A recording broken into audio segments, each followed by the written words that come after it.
All good things come from God. This is something I learn more each day. God gave us this planet, our life, and the ability to overcome the wrong in our lives and change. He implemented in us our longing for Him and our inner sense of divine potential, granting to us challenges, opportunities, plans, and helps, even the air we breathe. He also enables bugs, thorns, weeds, opposition, and trials. Ultimately, as we said before, all of this was planned and allowed for, and will work toward our ultimate good. How does this happen? Let's take a look.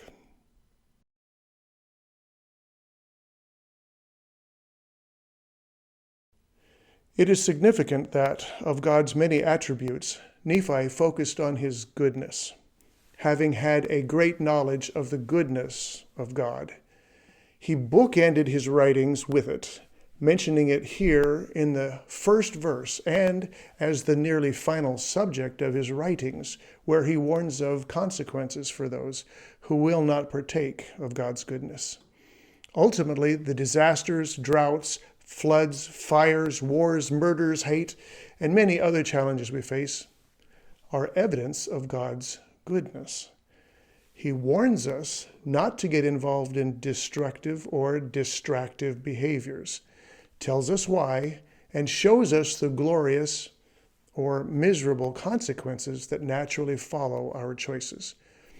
He then lets us choose our way, setting up guidebooks, inspired people, personalized impressions, and teaching circumstances to help us move forward in our own way and time, supporting us every moment. Like any loving parent steadying a toddler, he stands behind us, his hands ready to catch, waiting for us to choose for ourselves to take the needed steps. He knows that he cannot take those steps for us. His goal is to help us become like him willingly, not with frustration, resentment, or robot-like submission, but eager to leap into our glorious destiny. And those encouragements and helps continue with us into the next life, where our understanding will be perfected. And those who have not had a chance to hear of him will be fully taught.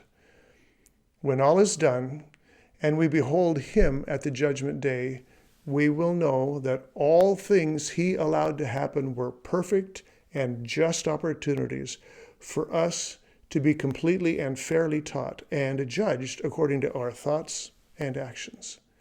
That is because he is good, eternally, ultimately, unfathomably good.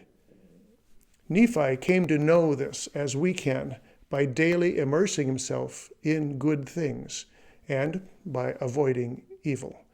As Moroni says, "Wherefore all things which are good cometh of God, and that which is evil cometh of the devil. For the devil is an enemy unto God, and fighteth against him continually, and inviteth and enticeth to sin, and to do that which is evil continually. But behold, that which is of God inviteth and enticeth to do good continually. Wherefore everything which inviteth and enticeth to do good, and to love God, and to serve him, is inspired of God." The human heart is a journey of change. Nephi experienced the dregs of life so he could be opened to and receive God's goodness. What he went through changed his heart so that he could change his life and willingly, eagerly seek his Father's side. The same applies to us. As wonderful as that sounds, that someone can be so unconditionally and uncompromisingly good remains one of life's greatest mysteries. Something we will explore next time.